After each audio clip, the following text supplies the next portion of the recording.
우리가 몇 달 동안 에베소서를 통해서 교회가 무엇인지에 대해서 살펴보았습니다.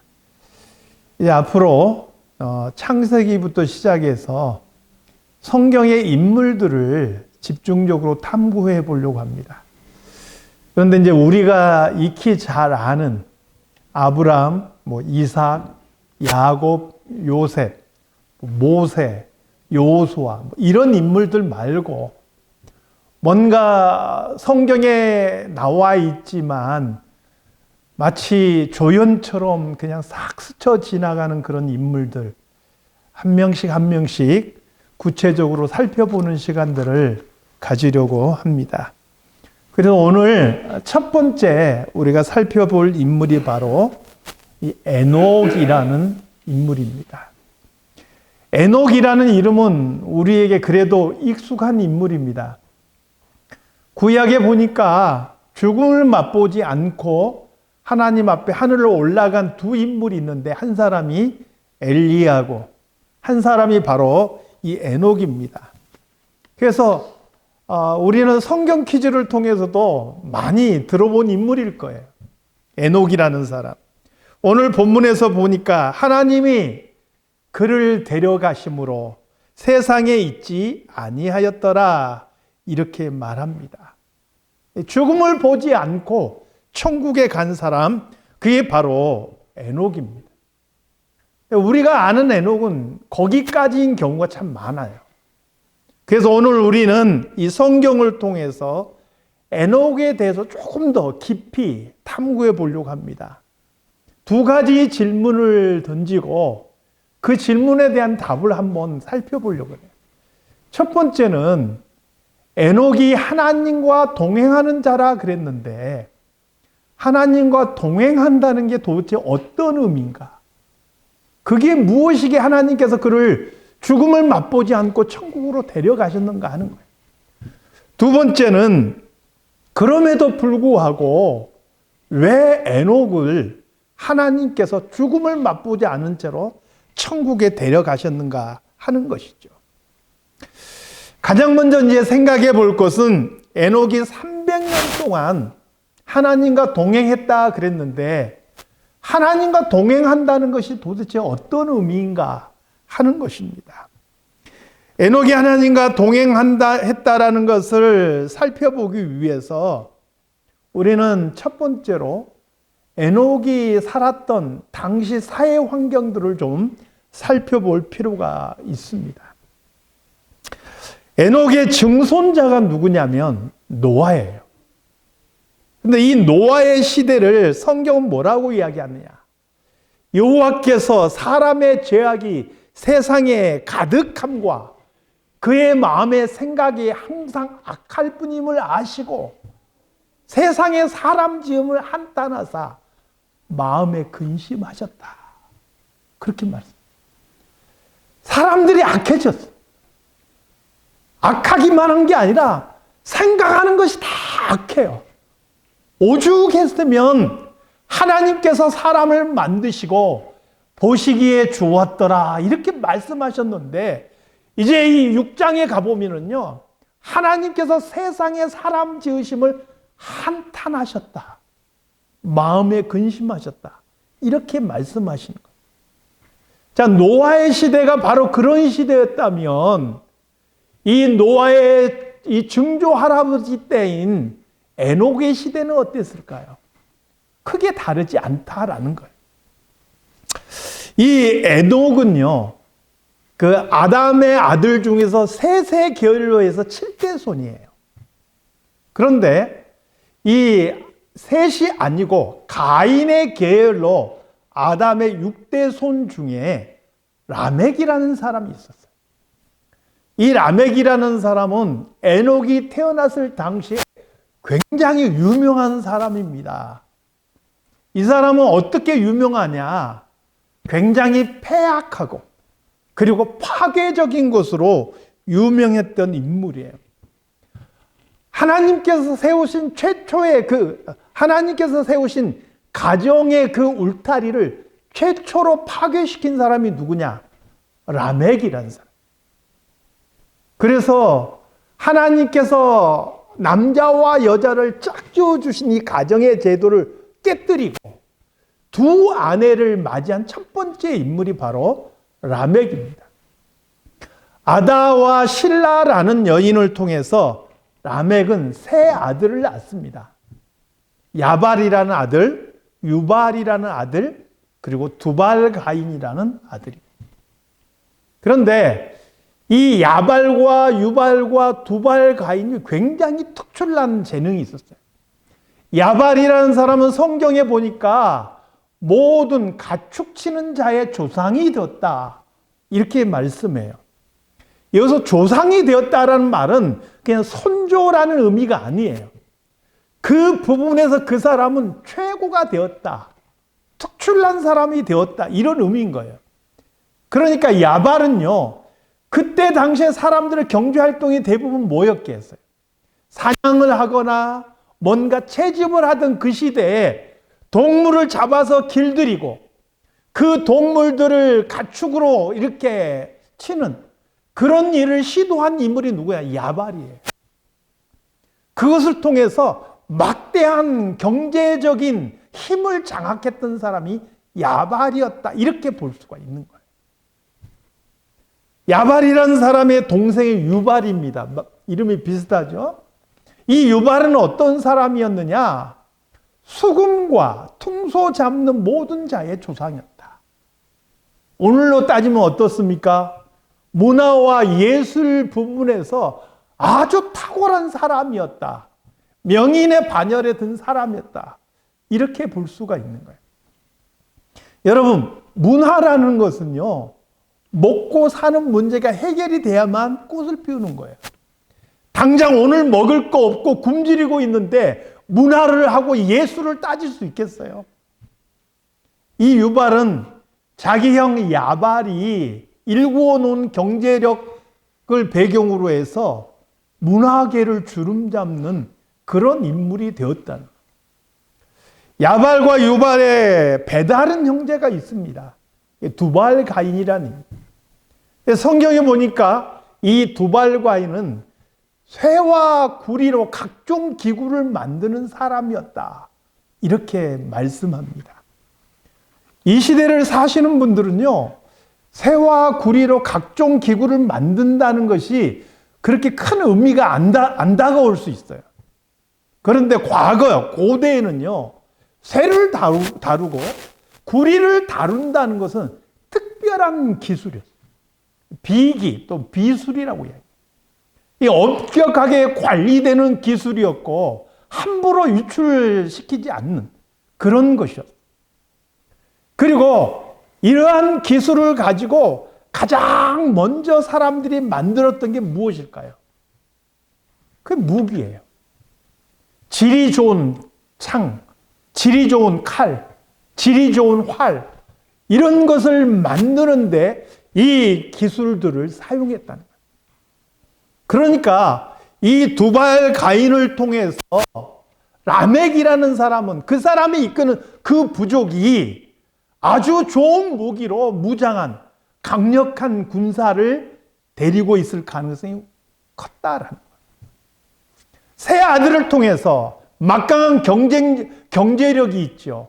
문화의 힘이 있죠. 그리고 군사의 힘을 가진 사람이 바로 라멕이었다. 그러면 이 라멕이 이러한 힘을 가지고 무슨 일을 했느냐? 자기의 기분 따라 살았어요. 내 기분이 상해? 저놈 죽여. 누가 나를 좀 해코지 할 것 같아? 저 없애. 처단하고 죽이는 거예요. 이 사람의 그러한 악이 얼마나 컸는지, 사실은 사람이요, 악을 행하면 본능적으로 자기의 악을 숨기려고 해요. 근데 이 라멕은요, 자기의 악을 숨길 생각 자체가 없습니다.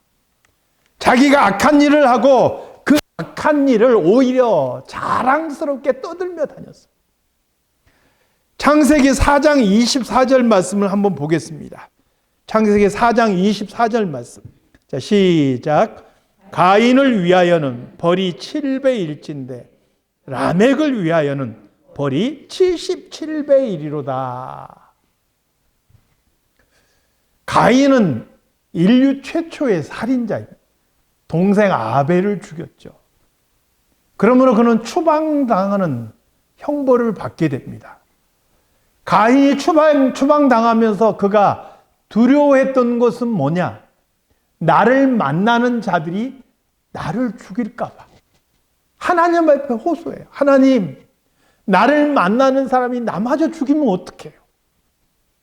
그때 하나님께서 가인에게 표를 주셨고 뭐라고 선언하십니까? 가인을 죽이는 자는 벌을 7배나 더하리라. 하나님께서 가인에게 벌을 주시고 그러나 다른 사람이 불합리한 그런 보복 행위를 하지 못하도록 법적으로 보호해 주시는 게 벌을 7배나 더할 것이다 라는 선언이었어요. 오늘 본문에 보니까 라멕은 뭐라고 이야기합니까? 가인을 위해서는 벌이 7배라면 누군가가 나를 공격하고 나를 해치려고 하면 나는 그 사람에게 77배, 77배로 갚겠다라고 선언하고 있는 거예요. 이게 하나님께서 나를 그렇게 지켜주실 거라는 선언이 아니에요. 내가 그렇게 갚겠다라는 선언이에요. 이 얼마나 오만하고 그리고 패역한 사람인지 알 수가 있는 거예요. 바로 이 시대에 에녹이 태어났다. 그러니 에녹이 살아가던 그 시대는 악이 더 힘을 얻고 힘이 있는 사람이 약한 사람을 핍박하고 그렇게 살아가는 시대였음을 우리는 볼 수가 있는 것이죠. 이런 악하고 패역한 시대에 하나님과 동행한다라는 것이 도대체 어떤 의미일까요? 또 이 시대로 보면 우리가 살아가는 이 세상 속에서 하나님과 동행한다라는 것은 어떤 의미가 있을까요? 우선은 하나님과 동행한다라는 것의 의미를 세 가지로 한번 살펴보도록 하겠습니다. 첫 번째는 하나님과 동행한다라는 것은요, 일상을 벗어나서 특별한 삶을 산다라는 것을 의미하는 게 아닙니다. 내가 하나님과 동행하기 위해서 내 가정을 떠나서 산속 수도원에 들어가서 내가 묵상하고 내 마음을 수련하고 그렇게 살아간다 이런 게 아니라는 거예요. 하나님과 동행하기 위해서 내 삶 다 집어 던지고 신학교 들어가서 목사가 된다 이런 것도 아니라는 거예요. 목회자야 사명이 있기 때문에 부르심을 따라서 가는 거지만 하나님과 동행하는 것이 그런 것을 의미하는 게 아니라는 거예요. 본문 21절에서 22절을 읽겠습니다. 자, 시작. 에녹은 65세에 무두셀라를 낳았고 무두셀라를 낳은 후 300년을 하나님과 동행하며 자녀들을 낳았으며. 에녹이 300년을 하나님과 동행하면서 그가 했던 일이 뭐예요? 자녀를 낳았다라는 거예요. 300년 동안 자녀만 낳겠습니까? 한 일이 참 많을 거예요. 그런데 그 중에서 가장 두드러진 특징이 뭐예요? 자녀를 낳았다라고 말씀하는 거예요.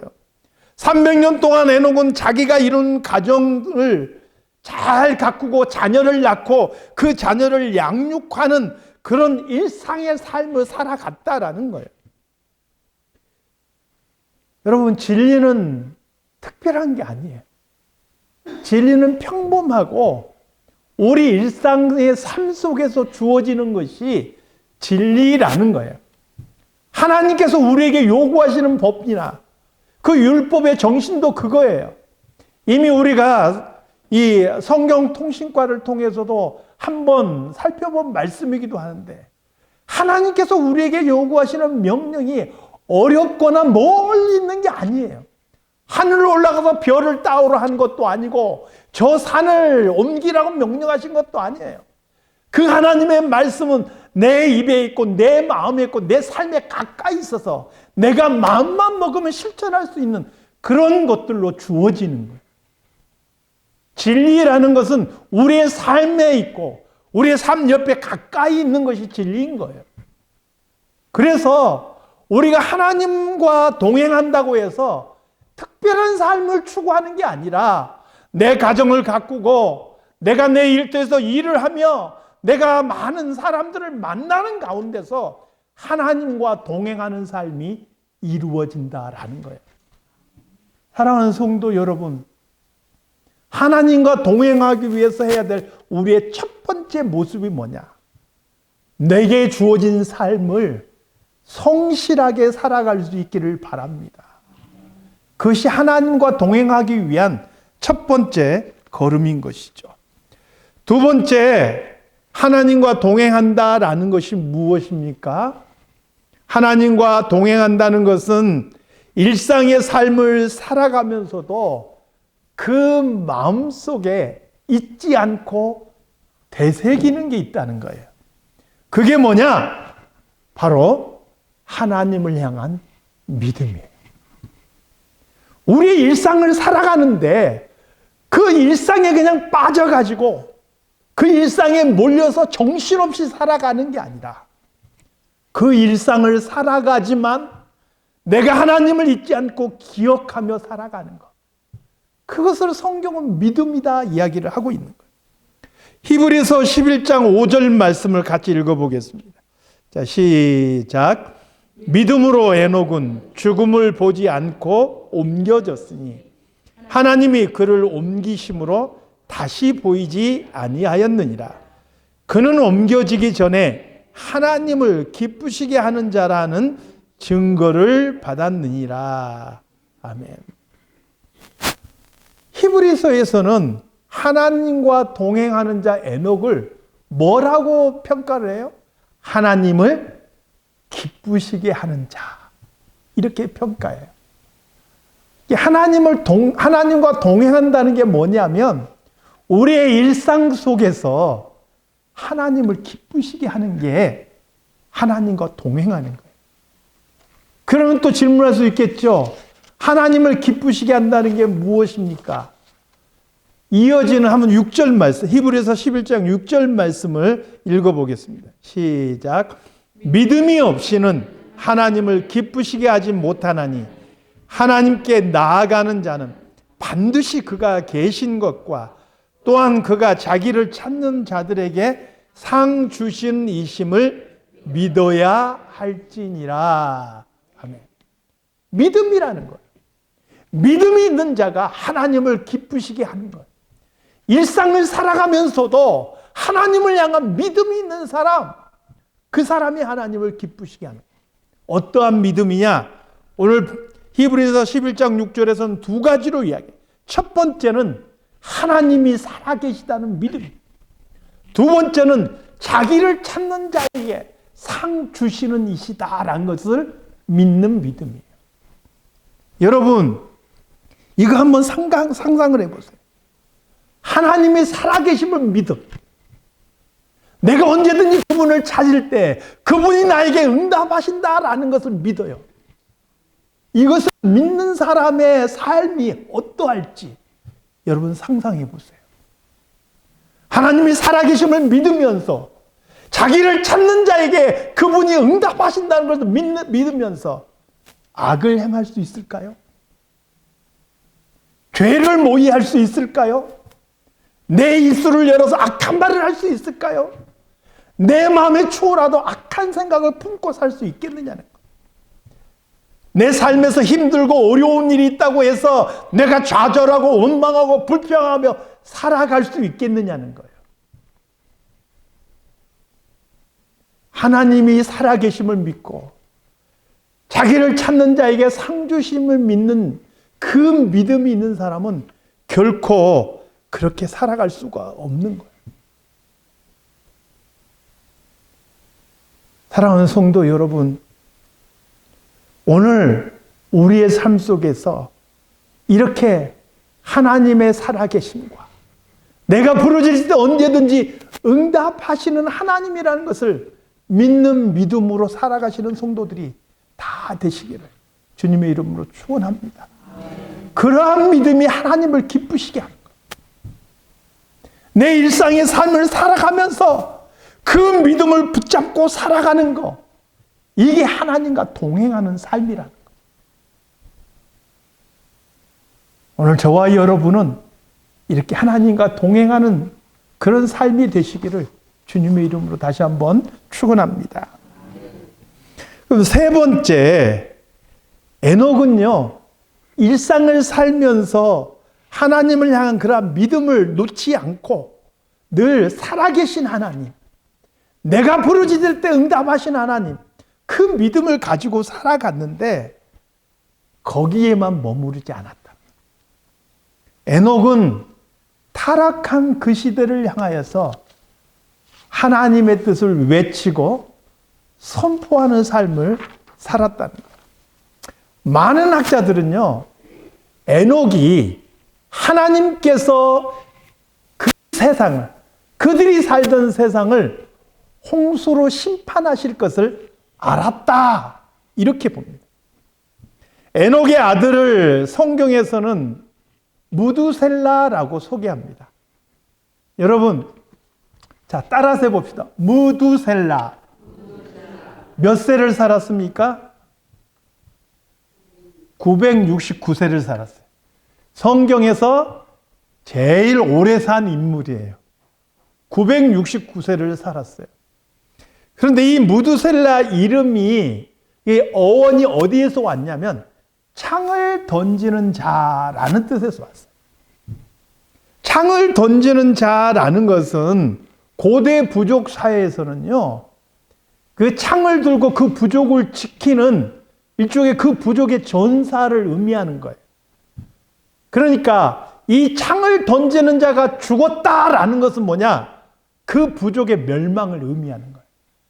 그래서 이 무두셀라 이름의 그 뜻이 뭐냐면 그가 죽으면 심판을 보낸다, 이런 의미를 가지고 있는 거예요.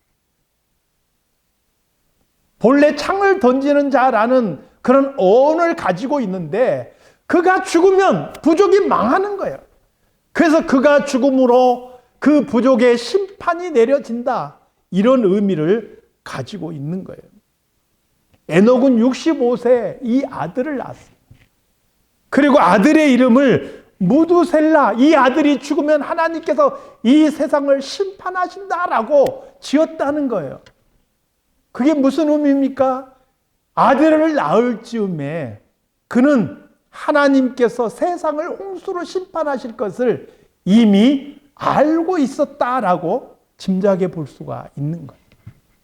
실제로 무두셀라가 969세를 사는데 무두셀라가 죽는 그 해에 홍수가 일어나는 것을 보게 되죠.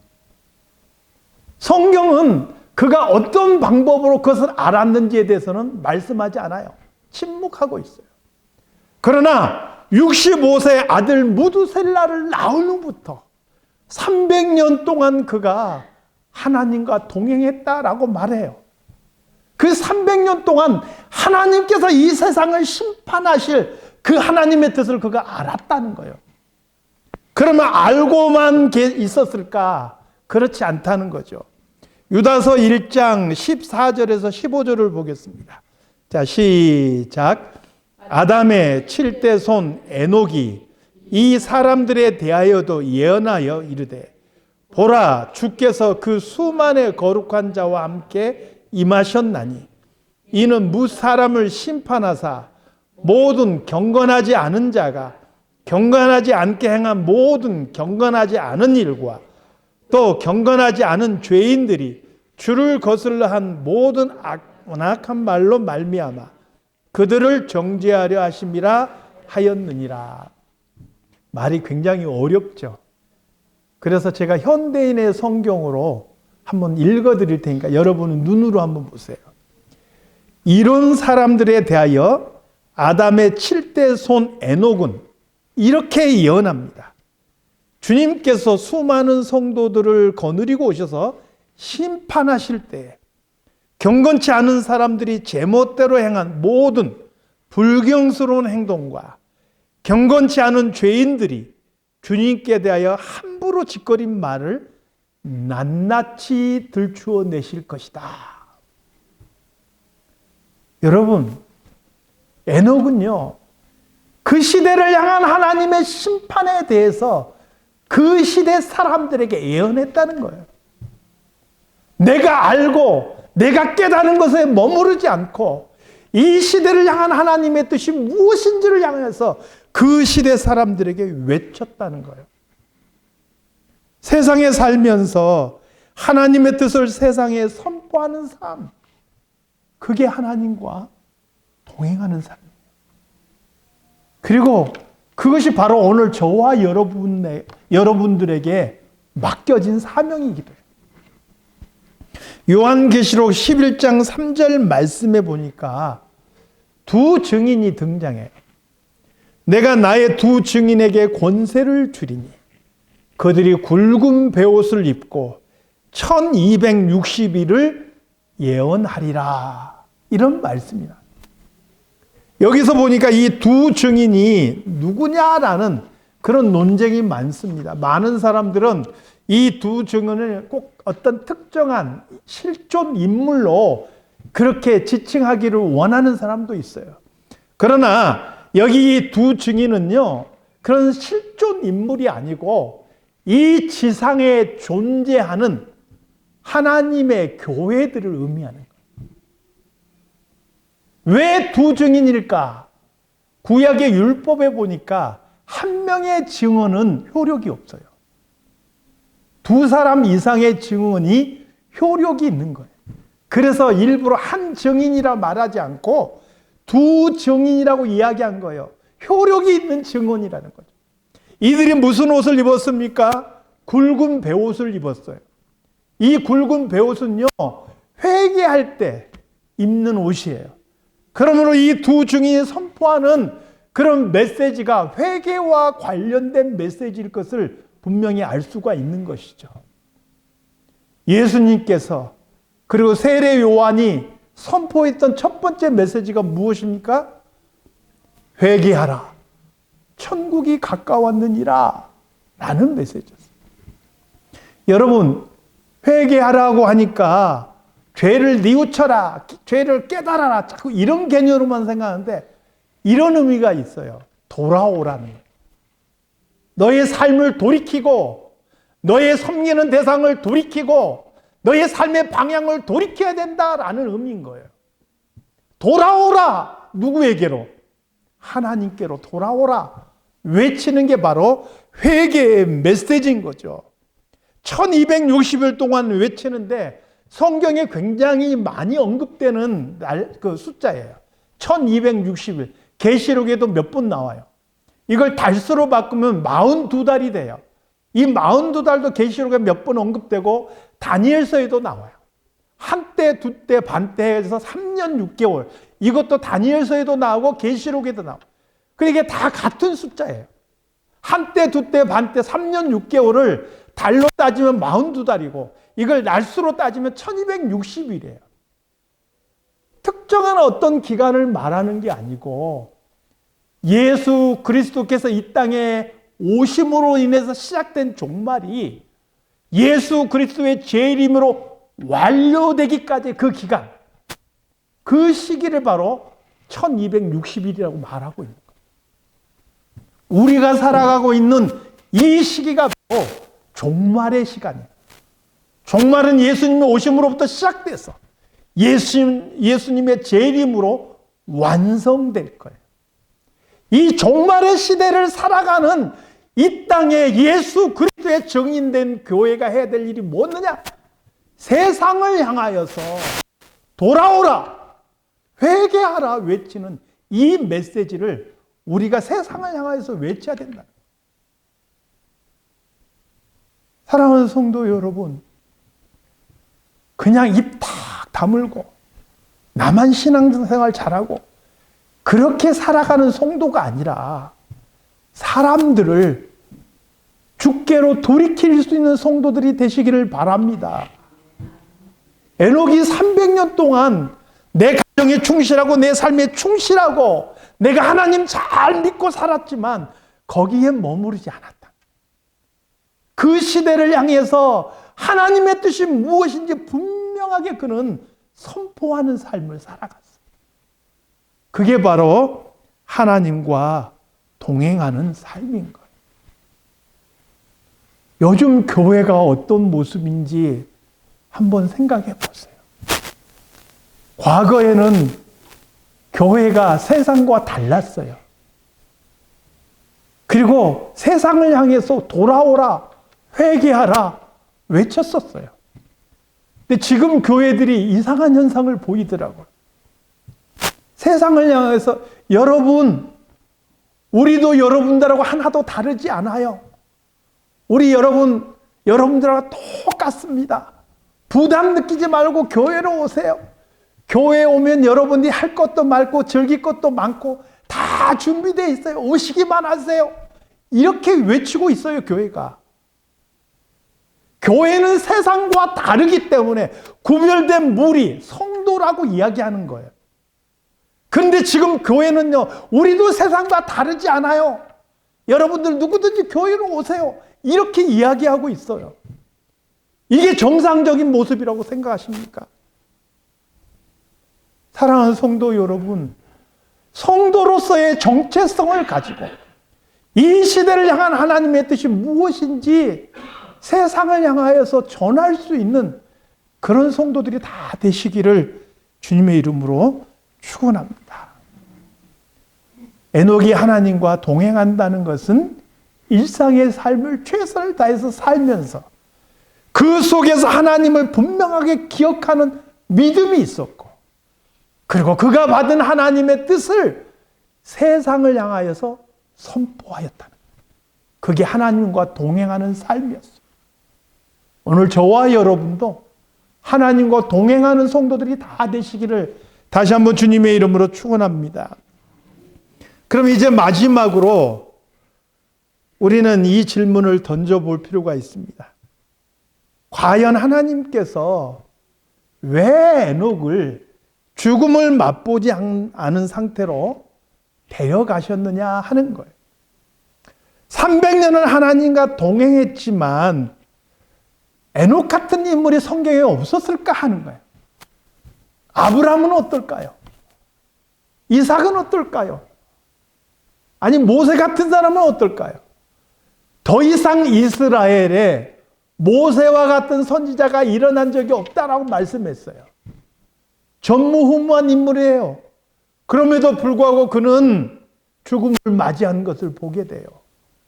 그런데 왜 하나님께서 에녹만, 물론 나중에 엘리야도 있지만 에녹을 죽음을 맛보지 않은 채로 데려가셨을까요? 에녹만 특별한 사람이었을까요? 이렇게 한번 생각해 보겠습니다.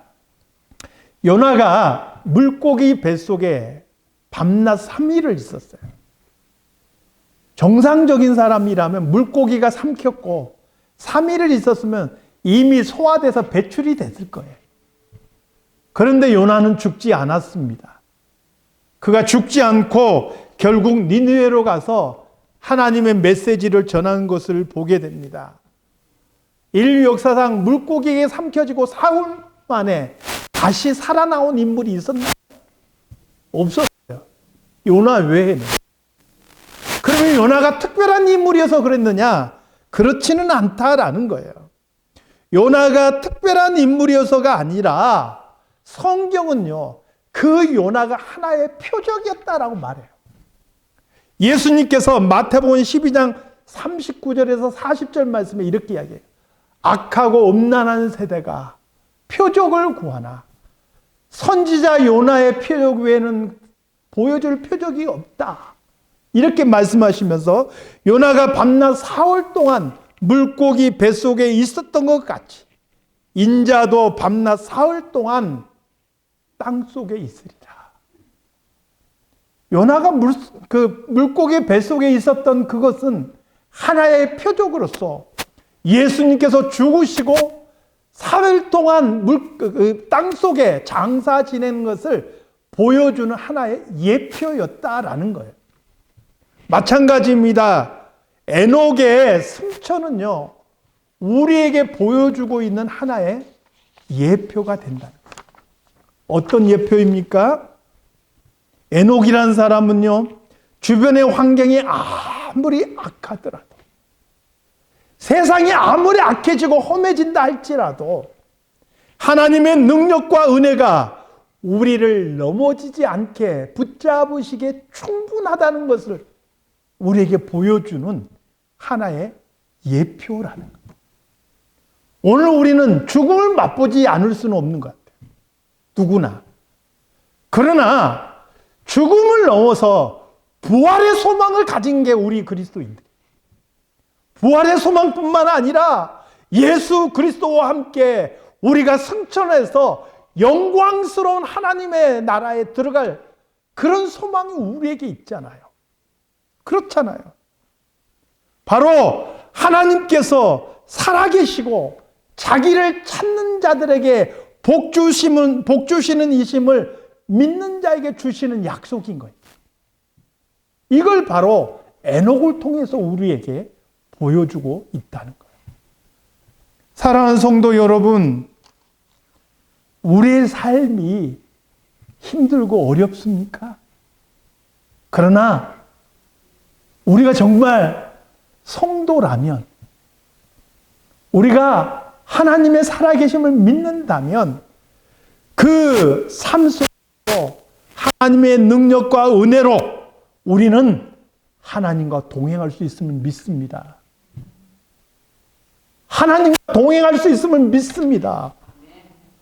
세상이 더 악해져 가고 전쟁의 소문이 더 늘어갈지라도 이러한 환경들이 성도의 믿음을 넘어뜨릴 수 없는 거예요. 세상을 이기고 승리할 수 있는 것은 성도 자신의 능력이 아니고 그 속에서도 우리를 붙들어 주시는 하나님의 은혜가 있기 때문이라는 거예요. 그것을 에녹은 우리에게 보여주고 있다라는 거예요. 에녹이 우리에게 증거가 되는 거예요. 그래서 우리도 에녹처럼 우리의 일상의 삶을 살아가면서 하나님과 동행할 수 있고 하나님의 증인으로서 살아갈 수 있다는 거예요. 사랑하는 성도 여러분, 이 시대의 에녹이 되어서 하나님과 동행하시길 주님의 이름으로 축원합니다. 기도하겠습니다. 하나님 아버지, 에녹의 모습을 통해서 하나님과 동행한다는 것이 무엇인지를 살펴보았습니다. 말씀 속에 머물러 있는 에녹이 아니라 우리 모두가 이 시대를 살아가는 에녹이 될 수 있게 도와주시옵소서. 예수님의 이름으로 기도드리옵나이다. 아멘.